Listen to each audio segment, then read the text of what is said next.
de guerra se escucha en la paz de la tierra y en todo lugar. Los prestos guerreros empuñan su espada y se enlistan para pelear. Durante muchas décadas ha visto la historia de la cristiada. Durante todo este año se ha escrito, durante todos estos años se ha escrito sobre la cristiada con tinta. Algunos escribieron con sangre la historia de la guerra cristera. Este programa, que se llama Campanas de Sangre, va a tratar sobre la historia de la guerra cristera, sus orígenes, qué fue lo que lo motivó. Vamos a tener personajes que nos van a visitar, entrevistas, vamos a conocer lugares donde se gestó la historia, los lugares, fechas. Y esto no puede ser uno solo, sino que debemos de tener a alguien que nos apoye, que nos ayude, que nos ilustre, que nos apoye mucho en esto. Y aquí tengo a mi hermano Oscar Manso, que nos va a hacer el favor también de apoyarnos. Buenas noches, Oscar, ¿cómo estás? Bien, buenas noches, Daniel. Gracias por la es un programa que tú sabes que tenemos muchísimo tiempo tratando de llevarlo a cabo, ya por circunstancias de salud, circunstancias personales, pues no lo habíamos llevado a cabo. Sin embargo, hoy 5 de febrero, que se celebra el 109 aniversario de la promulgación de la Constitución Política de los Estados Unidos Mexicanos, que da pie a lo que llevó a la Ley Calles. Entonces, es una fecha importante, sin querer. Ahora sí, sin querer, hoy se nos permitió iniciar y pues estamos aquí esperando que también el Espíritu Santo nos ilumine, nos ayude. Es para gloria de Él, no son cuestiones personales. Buenas noches, bienvenidos a este programa que lo hacemos todos, no es personal mío. Saludo muy amablemente a Gaby Ochoa, que también va a ser co-conductora. Un abrazo fraterno a nuestro hermano. Carlos Aguilera. Carlos Aguilera Manso, se me fue. Es que es Carlos Daniel, entonces no sabía decirle si era Carlos Daniel, pero Carlos, recupérate, aquí tienes tu espacio. Tu lugar, tu espacio. Sabes que somos 4, ahorita somos 2 nada más, pero aquí estamos esperándote. ¿Algo que nos quieras empezar a decir, Oscar? Sí, Daniel, pues sí, un saludo también a mis hermanos de comunidad. Hoy tendría que estar con ellos, con la comunidad de misioneros en el santo nombre de Jesús, y esta es la razón por la que por esta vez no estaré ahí. Sí, Daniel, fíjate que coincidentemente tú lo mencionas, el 5 de febrero, casualmente estamos en esta fecha aquí, pues simplemente platicando, charlando y tratando de informar en lo que podamos de esta situación. Fíjate, Daniel, que en febrero Colima fue de los pioneros a nivel nacional. Es decir, en febrero ocurrió algo en Colima. Exactamente hace 100 años, el señor obispo José Amador, él había sido limitada la cantidad de sacerdotes en Colima a 20 únicamente. Y bueno, pues entre otras cosas, también, como lo mencionas, en esta ley, que cabe resaltar que era una ley secundaria, esta ley, que bueno, lo quiero comentar, su nombre específico era Ley sobre Delitos y Faltas en Materia de Culto Religioso y Disciplina Externa. Anteriormente así se llamó esta ley. Y esta ley también, en algunos principios, en algunos preceptos, indicaba que los sacerdotes tenían que registrarse. O sea, tenían que ser empadronados. Entre algunas otras cosas, que sucedió de manera general. Nada más quiero citar un ejemplo. Hoy 5 de febrero se realiza la tradicional misa en La Petatera, un monumento cultural, patrimonio cultural de la nación. Sin embargo, hace 100 años eso hubiese sido delito. O sea, es decir, uno de los artículos prohibía el culto público. Pues había otros más, como el hecho de vestir sotana, algún distintivo que señalara que era sacerdote. Eso restringía esta ley y había penalización con multa, privación de la libertad. Y bueno, ¿a qué derivó esto? Exactamente hablamos del 7 de abril de 1926. Uno de los primeros obispos que propició la suspensión de culto fue el obispo de Colima. Eso fue lo que pasó aquí en Colima. Es el contexto local, Daniel, es el contexto local. Sí, resulta que este programa, aparte de ilustrarnos la historia, o tratar de ilustrarnos la historia, pues nosotros no somos investigadores profesionales, somos adictos a leer, a conocer. Yo tengo la fortuna de ser nieto de don Virginio García Cisneros, quien fue jefe civil del ejército cristero aquí en Colima, grado coronel, una persona que, si bien yo no conviví mucho, conviví con él del 78 al 92 que me casé. Bueno, murió en el 92, en el 99 muere él. Lo conocí, conviví con él en algunos aspectos, algunas historias que me contó, algunas anécdotas, y como anécdotas de él hay N cantidad que también aquí vamos a empezar a desmenuzar. Hay cosas que la gente no sabe, hay gente que la gente no ha leído, historias de milagros inclusive.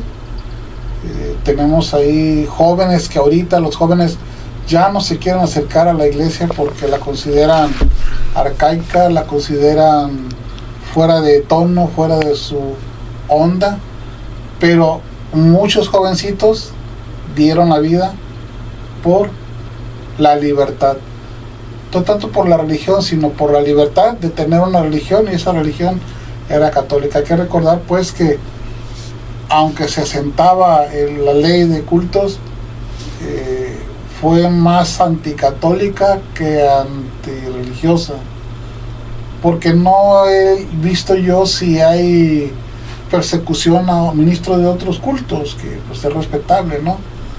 Yo no he encontrado historias donde digan pues que siguieron a tal o cual religión, sino que se encarnizaron a sobre todo la religión católica, ¿sí? Entonces eso es lo que vamos a ver dentro de muchas cosas. Y sí, Colima fue uno de los bastiones, uno de los lugares donde la guerra se notó más, donde podemos encontrar lugares como Caucentla, que es un sitio donde fue el campamento cristero, la primera batalla que hubo, ¿te acuerdas? ¿Que fue dónde? En el Arenal, ¿te acuerdas? Sí, ¿cómo no? ¿Te acuerdas que estábamos haciendo una película, bueno, un guión de película, y ahí queremos también hacerla de actores? ¿Pero qué crees? La hice con inteligencia artificial. Hombre. Pero como novato perdí toda la información. No, así pasa. Se me borró. Sí. Entonces, relatos de la historia de la... Sí, pues a lo mejor, como bien lo dices, Daniel, el segmento de población de los jóvenes y también los adultos se preguntarán por qué ocurrió la suspensión de culto. Ya nos explicarás, o sea, qué es suspensión de culto. Sin embargo, no fue un hecho de la noche a la mañana. Y fueron algunos incidentes que fueron derivando en corrientes. Quiero decir que no había únicamente, no había uniformidad, lo quiero decir claramente. Es decir, ¿por qué fueron algunos estados los que estuvieron, o sea, más activos que otros? ¿Y por qué, o sea, otros estados no tuvo este movimiento? Pues quiero comentarlo, que así como precisamente el libro de tu abuelo, Virginio García Cisneros, menciona mosaico colimense, yo lo quiero comparar. El territorio nacional pues era como un mosaico en donde cada una de la autoridad eclesial, los obispos, quiero decir en general, en eso sí coincidía todo, porque como vamos a ver después, hubo acatamiento de la orden del Vaticano.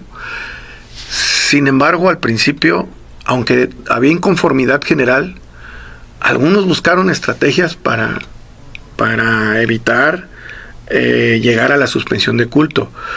Quiero comentar que casi todos los historiadores coinciden en que el factor clave para que hubiese este movimiento fue la suspensión de culto. Es la coincidencia. Y hubo algunos obispos que trataron de arreglar. No era uniforme, como lo digo. Algunos, como lo menciona Jan Meyer en sus estudios históricos, algunos apostaban por la contemporización. O sea, que el paso del tiempo hiciera reflexión y que hubiera de alguna manera superación en esto, de manera por la costumbre, por la conciencia, por la reacción de la gente. Sin embargo, en lo particular, algunos obispos no vieron las condiciones. Y fue el caso de que algunos llamados en su momento de manera despectiva intransigentes, y otros llamados transigentes, trataban de mediar. Y quiero decir que hubo comisiones a nivel, o sea, Vaticano, para tratar de informar a la autoridad de esta situación. Hubo posturas, hubo toma de opinión, hubo abstenciones.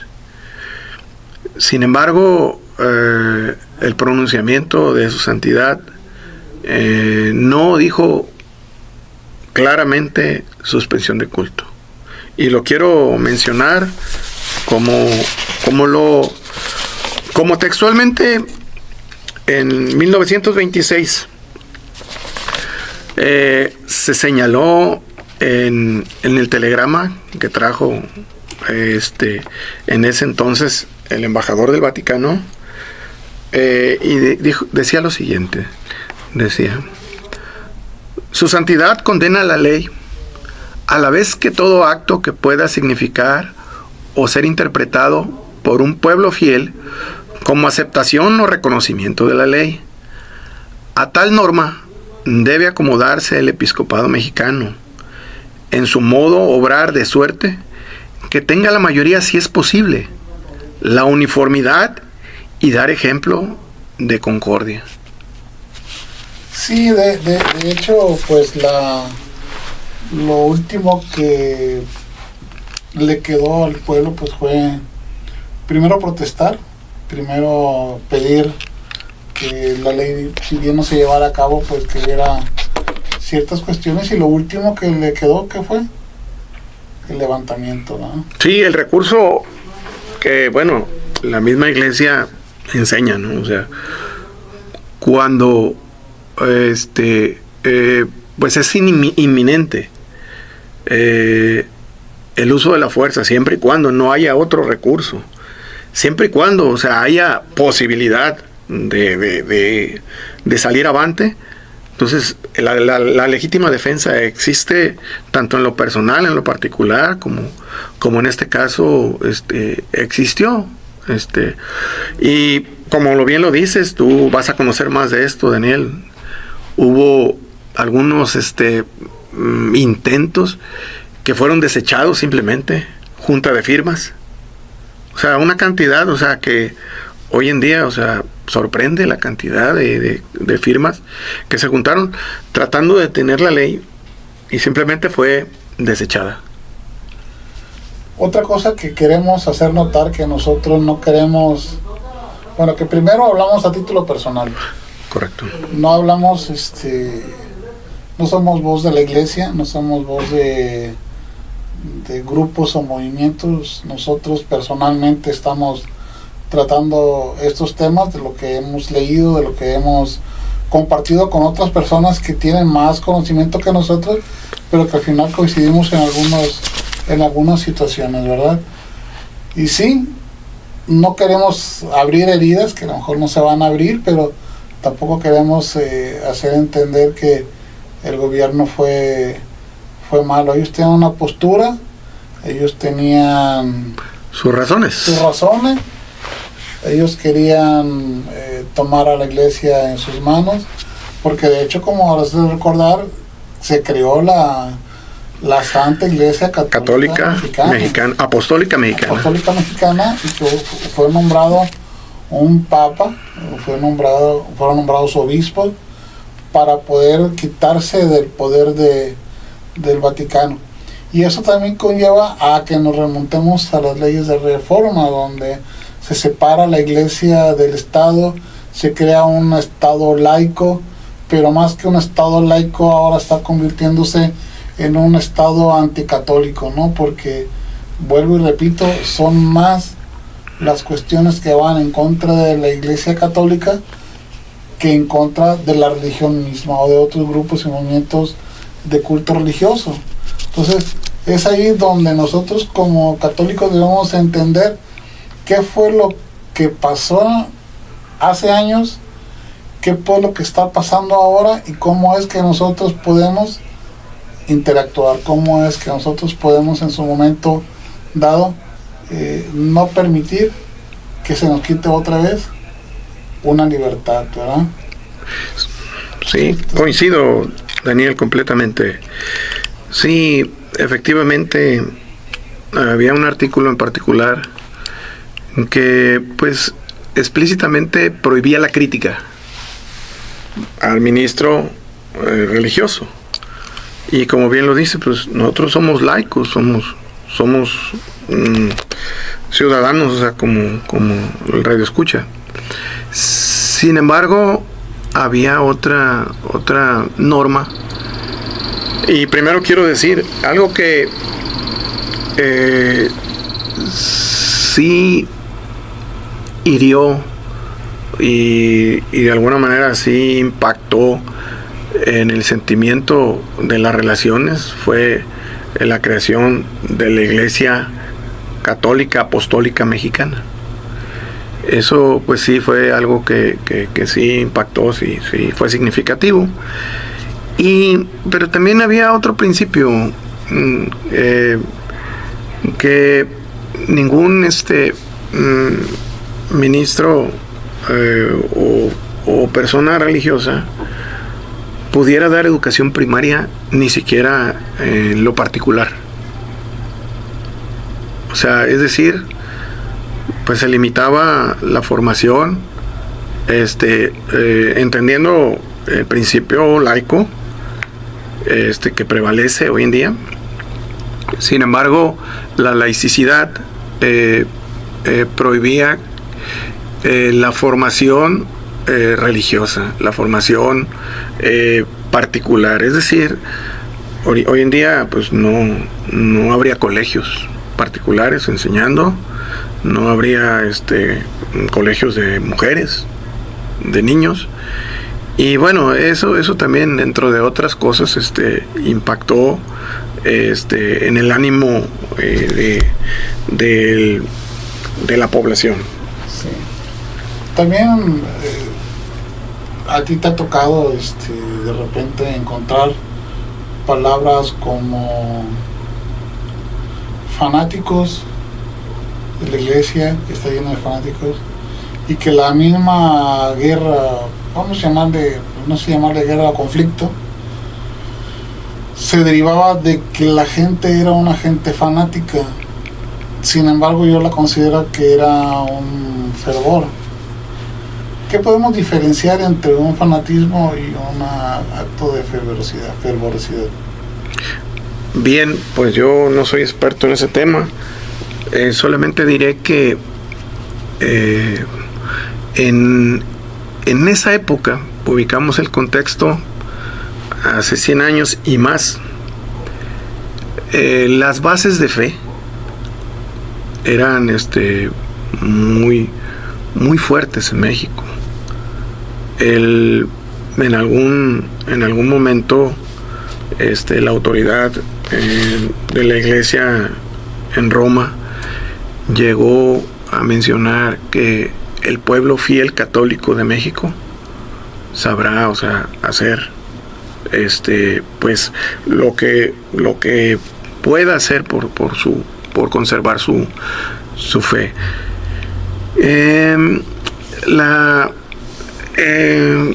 Sí hubo algunas cosas que afectaron un poquito al ánimo de las personas. Por ejemplo, la iglesia incluso fue humilde. Recordarás, por ahí hubo una celebración en el Cerro del Cubilete,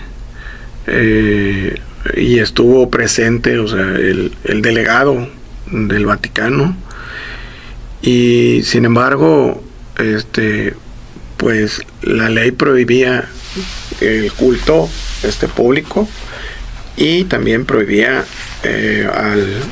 al extranjero. Y pues esta persona, la iglesia dijo que había sido un hecho que pues había sido que había participado en algo que había no cumplido con la norma. Aún así, se mostró humilde. Sin embargo, también hubo algunos atentados a la basílica. Hubo incidentes que fueron acumulando esta situación. Y pues yo lo que puedo decir es que no era fanatismo. En ese entonces estaba lejos de ser fanatismo. Había una expresión que decía el ciudadano, la población, en su manera de comprender esto. Decía: quiere decir que vamos a morir como perros. Entonces ellos entendían. Imaginémonos esta situación como ocurrió en la pandemia.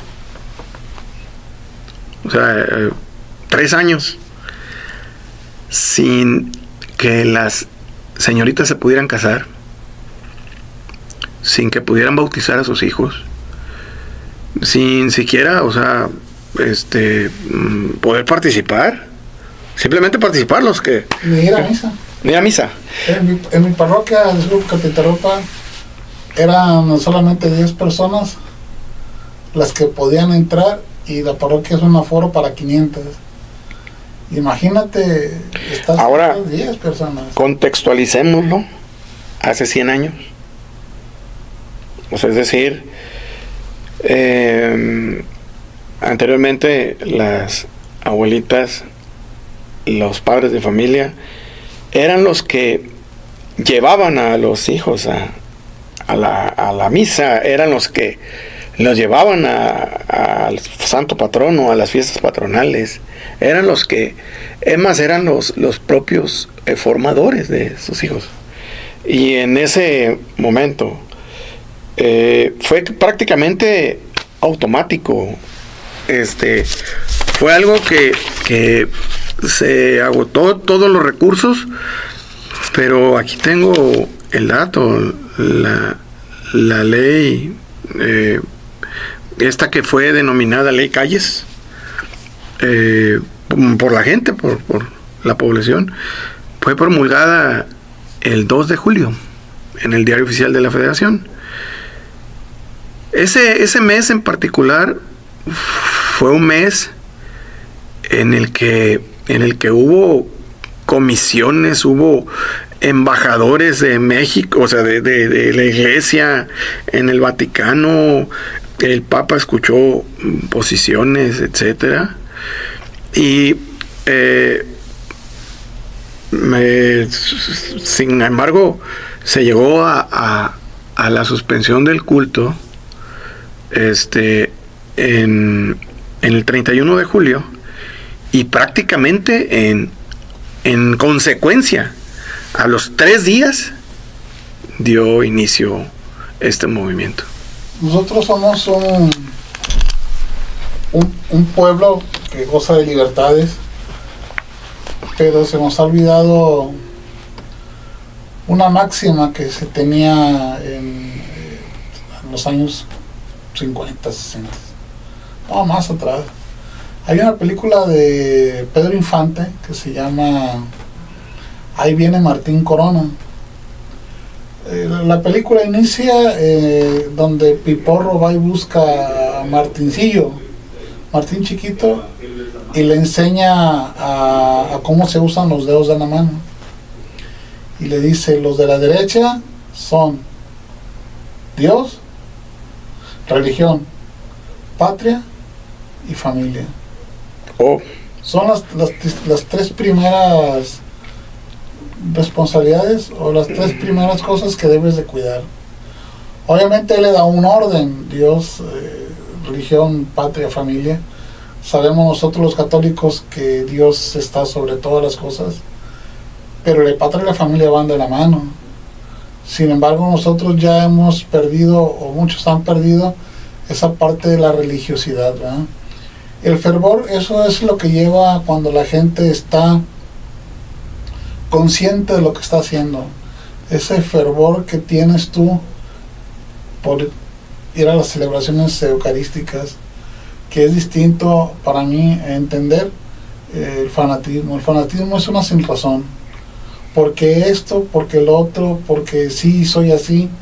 Y el fervor no, el fervor te da una base, un sustento para creer en algo. Entonces, esa diferencia desde mi punto de vista entre fanatismo y fervor, pues es ahí donde son líneas paralelas que nunca se van a cruzar. Sin embargo, hay gente que sí se dejó llevar, católicos que sí se dejó llevar por el momento y hizo cosas que eran inapropiadas, y otros que con su fervor dijeron, bueno, vamos a defender esta parte, ¿verdad? Entonces, nuestra libertad, que es precisamente lo que queremos hablar aquí, la libertad de elegir. Tú dime, dentro del catecismo, que fuimos catequistas, ¿hay un mandamiento que prohíbe algo? No, ¿verdad? Solamente dice no lo hagas, porque si lo haces te va a llevar. Entonces somos una religión que nos da la libertad de hacer las cosas. Pero para no salirnos del tema, pero yo me voy a salir del tema porque de repente me dan esas cosas de hablar de otras cosas. Mi abuelo, jefe civil, Tomás de la Mora, un mártir, Dionisio Dardo Ochoa, que fue el jefe militar, don Enrique de Jesús Ochoa, hermano, capellán.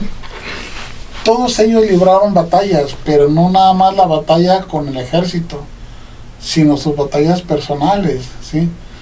porque pues, también son humanos y también sentían todas esas cuestiones que estaban ajenas a sus posibilidades, ¿verdad? Entonces, vamos a hablar de Jesús Ochoa, vamos a hablar de Dioniso Eduardo, de Tomás de la Mora, de las brigadas femeninas Santa Juana de Arco, que mucha gente dice que por qué las mujeres no tienen mayor papel dentro de la Iglesia Católica. Y como catequistas sabemos que las primeras catequistas, ¿quiénes son? Las mujeres. Y la catequización o la evangelización se sustenta en las mujeres. Y tú te has de acordar quién fue la primera evangelizadora. Una que fue a decirles, me encontré al Hijo de Dios en un pozo y me dijo esto, Él es el Hijo de Dios. Entonces ella va y habla, es la de la samaritana, Marta, María, la Madre de Dios María. Entonces todo se sustenta en la mujer, y las brigadas femeninas Santa Juana de Arco jugaron un papel demasiado importante en que la guerra tuviera, el ejército cristero tuviera mucho éxito en algunas ciudades. Comentaba con alguien, decía, ¿y sabes por qué las mujeres pudieron romper la zona de los militares? Y yo le dije, no, pues me imagino porque eran astutas. No, dice, porque inclusive los militares tenían el pudor de no tocar a las mujeres. Siendo militares, siendo todo eso, salvo unos militares no quisieron revisar a las mujeres. Entonces también vamos a hablar de las brigadas femeninas Santa Juana de Arco. Sí, también la brigada en Colima, que pues estuvieron bajo las órdenes de tu abuelo Daniel. La brigada María de los Ángeles Gutiérrez, que fue lo local. Para un poquito ilustrar al auditorio, estas brigadas, pues Santa Juana de Arco, la brigada femenina, pues era lo que comprendía la región de Occidente. Pero antes de entrar a esa parte tan específica, Daniel, hay que entender la interpretación del por qué se sumaron algunos personajes. Y lo que bien mencionas, primero hay que destacar, pues quienes estaban en la iglesia, pues las mujeres. Era algo demasiado lógico, entendible que las mujeres, o sea, tuvieran una participación muy determinante. Fue muy determinante. Muy discreta, muy anónima, sin embargo, igual de valiente. Y yo creo que el común de todos ellos es, imaginémonos la realidad, que eran privados de su vida, nada menos, o sea, cualquier persona en una situación de riesgo, de peligro, o sea, no cualquiera, Daniel. Y hubo personajes, primero que nada, que tuvieron el amor hacia su fe, mujeres que impulsaron a sus maridos, anda y ve y defiende la fe, o sea, eran las palabras. Y hombres que participaron por esa razón. Novios, si verdaderamente me quieres, ve y defiende mi fe. Esos hechos. Hace días hubo una conferencia de señor Wenz, doctor Wenz, aquí en el Ayuntamiento de Colima. Y lo que me llamó la atención, ¿te acuerdas al final cuando habló el secretario de Cultura de Colima? No recuerdo su nombre. No, yo tampoco. Joven, muy joven, en donde nos dio un testimonio aleccionador, ¿verdad? Lo que tú comentas, si sal y la bisabuela le dijo, tatarabuela, sal y defiende nuestra fe. Entonces, eso de decir sale y defiende nuestra fe, una mujer que sabiendo que se va a quedar viuda, o hay altas probabilidades que va a quedar viuda, gente como Juan Hernández y Francisco Santillana, que fueron fusilados a espaldas de catedral, simplemente por llevar una información. Vaya, toda esa crueldad, podemos llamarlo, o toda esa acción pues que llevaron a algunas personas, llevaron al martirio a muchos, ¿no? Sí, pues también pensamos que eran mexicanos la parte, o sea, del gobierno federal, y que de alguna manera a veces iban en contra de su voluntad, o no convencidos. Sin embargo, pues recibían órdenes y era normal que acataran las órdenes. Y terminando el comentario de hace un momentito, el por qué se sumaron, o sea, por qué después de el reconocible papel de la mujer, por qué se sumó esos liderazgos civiles, por qué se sumaron algunos dirigentes religiosos, por qué hubo algunos sacerdotes como capellanes y generales sacerdotes.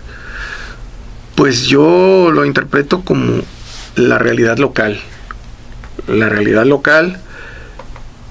porque había la contraparte de acuerdo o no acuerdo, de poder, o sea, negociar o no negociar, y tuvo que ver también con la personalidad valiente de la autoridad, y de ahí, en consecuencia, personalidades que pues ahí probaron su valía, su amor y sobre todo su entrega, y también al grado de llegar a la parte civil, ¿no? Donde el jefe civil, conocido como agente confidencial, exponiendo su integridad, y bueno, estando muy cerca de que fuera detenido y fusilado, al grado que tuvo que sumarse él menciona, me fui con los míos al volcán, pero mientras eso sucedía, se la jugaba a diario, y desde luego que también pues las mujeres lo fortalecieron, y él reconoce hasta cierto punto, hasta aquí me toca a mí informar, porque lo demás lo hicieron las mujeres. Sí, hay héroes.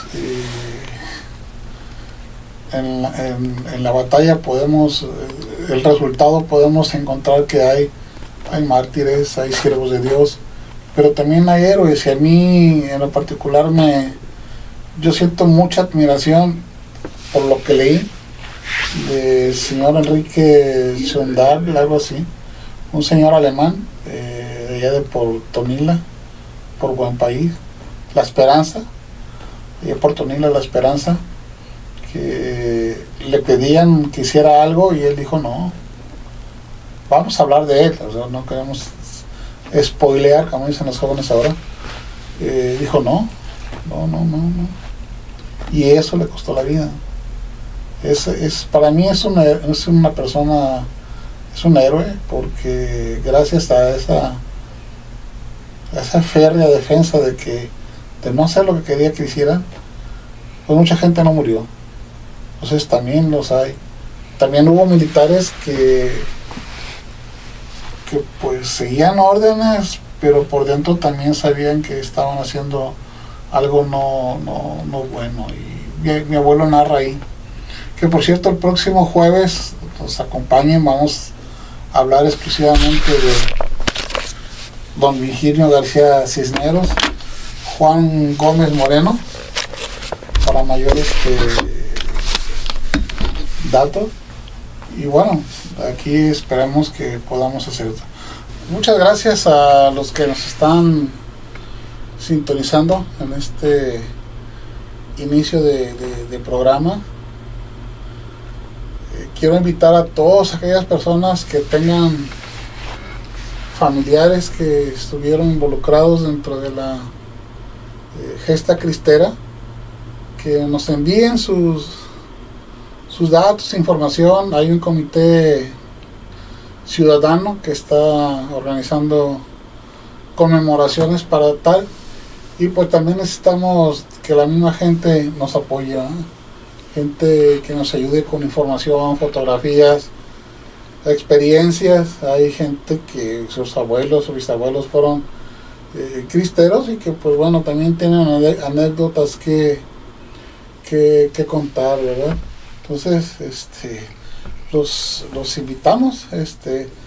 Gracias a Lisandra Barrios, muchas gracias por tus palabras. ¿Quién más? Carmen N. Sí, estamos nerviosos, pero bueno, ¿qué podemos hacer, no? Aquí estamos, yo creo que unos 200 programas ya agarraremos técnica, ¿no? Es el primero. Es el primero y todavía hay alguna. Entonces, recapitulando, vamos a hablar de personajes, ¿sí?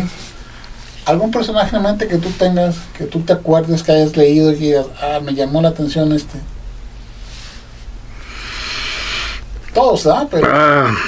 bueno, a mí me quedó, me puse a reflexionar sobre el papel del señor obispo Amador Velasco.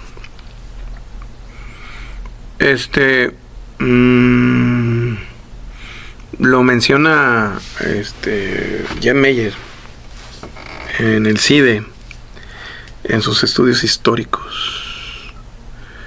Pues, o sea, fue un ejemplo relevante. No recuerdo el término, pero un ejemplo relevante, porque el movimiento detona en agosto. La ley se promulga en julio, a principios de julio. Y el telegrama del Vaticano llega una semana antes de que ahora sí que la suspensión de culto. Algunos personajes, yo le llamo así, estuvieron a la espera de lo que dijera el Vaticano, y algunos otros su liderazgo simplemente se mostró por su obispado, por su diócesis, pronunciándose. Pero a mí me llama la atención el obispo de ese entonces, porque fue ejemplo para los otros obispos, que algunos se mantuvieron, o sea, pues hasta el último en esa postura. Pero pues seguramente yo no estoy en ese tiempo, pero habrá defendido el que qué voy a hacer con 20 sacerdotes. Hay que recordar que antes la diócesis era todavía muchísimo más grande. La diócesis, si mal no recuerdo, llegaba hasta Ejutla, por aquellas partes de Jalisco. La sierra del Tigre, que fue donde se fue a resguardar, cuando lo llevaron a resguardar. La sierra del Tigre está allá por Mazamitla. Mazamitla, allá en Tapalpa, por Mazamitla. Entonces, toda esa parte era de la diócesis de Colima y se tenía que tenerlo. Y a ti, Daniel, ¿qué personaje te llama la atención? ¿Te llama la atención a ti? Como tú dices, hay muchos, pero a mí particularmente aparte de mi abuelo. Que conoces más de tu abuelo, Mi ¿verdad? abuelo, Tomás de la Mora, Tomasito de la Mora, como le decían. Es una persona ¿Por que qué? ya en 15 días vamos a hablar de él. Por un hecho que hubo ahí de salud mía, pero su valentía, su decir, ojalá hubiera, ya no pido que se acabe la guerra, sino que haya más gente que la defienda, que defienda la iglesia. Entonces ese valor, así como el de Joselito Sánchez del Río, que decía, ahora no es más fácil ganarse el cielo. Tomasito de la Mora, ¿no? Decía que teníamos que defender la iglesia. Tenía 18 años cuando pues hicieron su martirio. Antes de eso lo golpearon, lo encarcelaron, o sea, todo ese dolor, y no renunciar a su creencia religiosa, ¿sí? Creer en Cristo Rey, creer en la Virgen de Guadalupe, esa parte que a mí me llena de él, ¿no? Me llena. Y hay otros que no aparecen en los libros, pero yo tengo un amigo que su papá es grande, se casó grande de edad, y él lo tuvo demasiado grande, y pues mi amigo tiene 67, 70 años, pues más o menos la edad donde su abuelo era correo. Pero era una persona tan estimada, ¿cómo decirlo?, que tanto llevaba de los cristeros como de los soldados, ¿sí? O sea, era una persona que decía, yo soy de paz, yo no me he muerto, pero pues ayudo a los cristeros y ayudo a los soldados.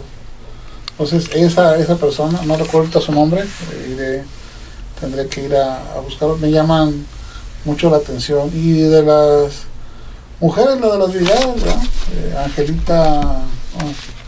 Ángeles, iba a decir Guerrero, pero es compañera de la oficina. Pero son gente que nos dan valor. Y a nosotros ahorita nos dicen mucho, ya no estamos llorando, ¿no? Ya no queremos traer los crucifijos, que por cierto se me olvidaron, ¿eh? No crees que no me quiero poner. O sea, no podemos demostrar nuestra religiosidad, ¿no? Aunque la demostración de religiosidad es el comportamiento, ser buenas personas, todo eso, pues también debes de demostrar para que la gente te vea de lejos, ¿no? Sí. Sí. Yo también, igual que tú lo comentas, yo creo que hay mucha gente anónima.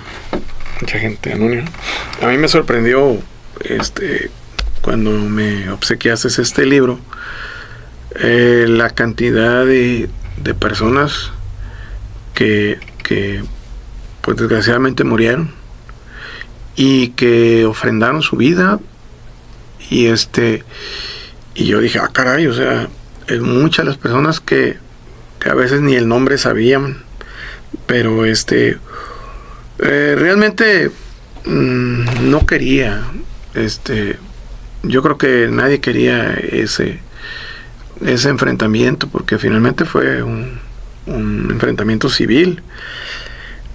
No había concordancia, porque el querer, pues lo que más se hubiera querido es evitar esta situación. Sin embargo, mi particular opinión, era insalvable las medidas.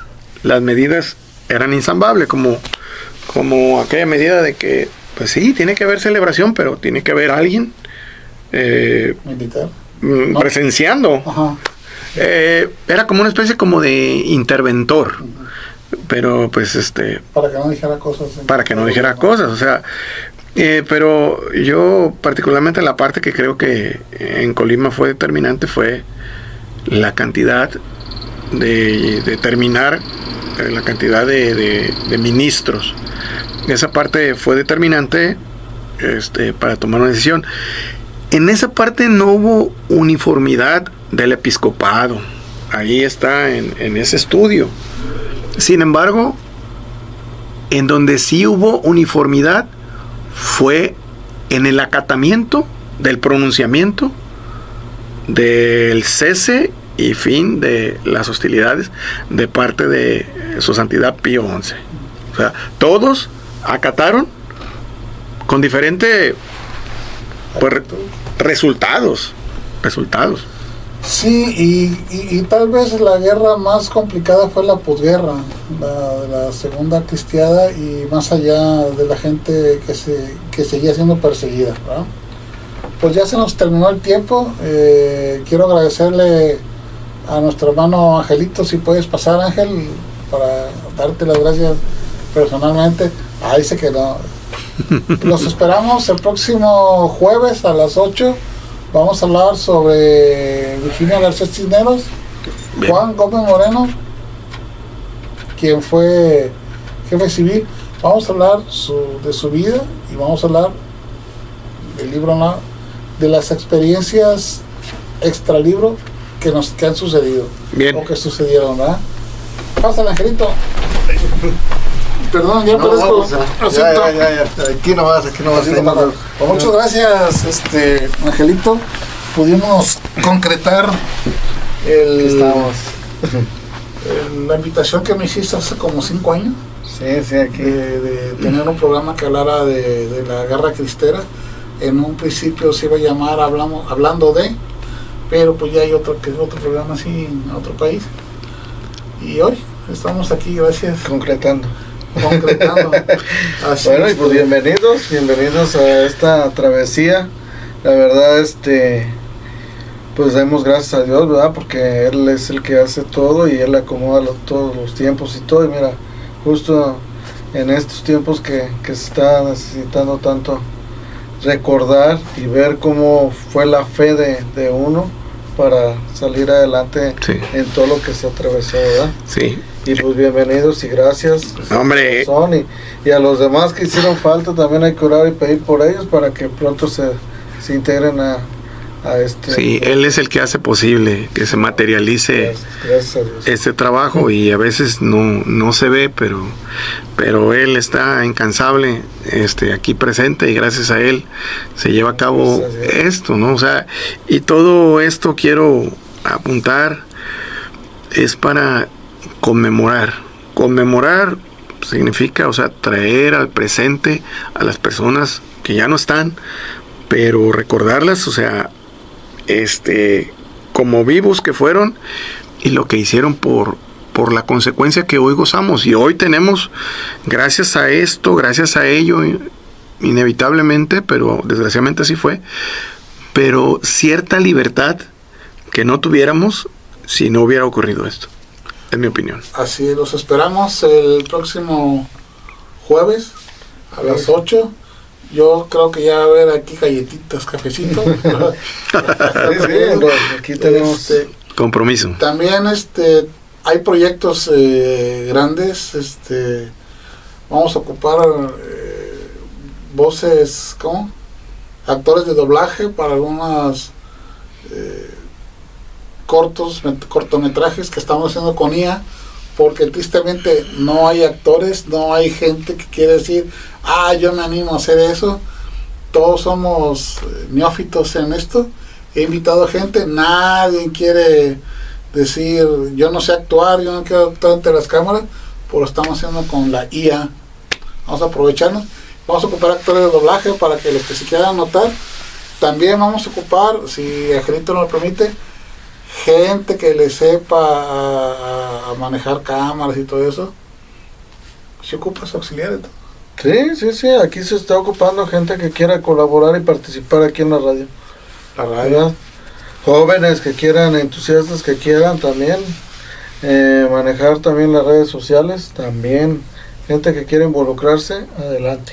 Jóvenes, participen. Yo tengo bonitos recuerdos de mi juventud en los grupos juveniles hace muchos años, y servir a Dios desde nuestras trincheras, ¿verdad? Entonces los esperamos. Gracias, Angelito. Estamos en las redes sociales. Voy a ir a cortar. Bueno, entonces, gracias. Gracias a ti, Ángel. Pues esperamos el jueves, Oscar. Claro que sí, primeramente Dios. Gaby, y a un invitado a ver si nos hace el favor de venir. Que así sea. Pues, gracias a mi compadre Ornelas, gracias por tu mensaje. Un grito de guerra se escucha en la paz de la tierra y en todo lugar. Los prestos guerreros empuñan su espada y se enlistan para pelear.